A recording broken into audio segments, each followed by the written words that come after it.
Esta é unha foto de homes novos, felices ao sol.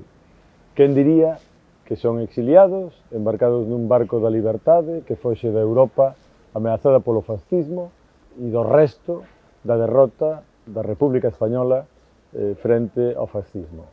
Pero eran eso, eran homes novos dispostos a facer fora o que non podían facer aquí.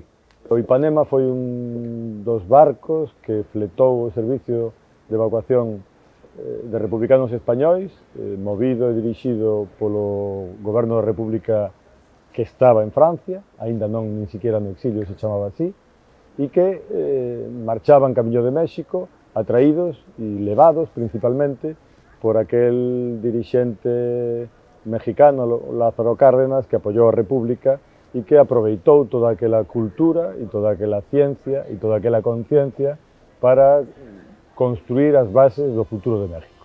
Eso foi o que fixeron, entre outros, estes homes e algunhas mulleres que non están na foto. E entre eles, Florencio Delgado Gurriarán.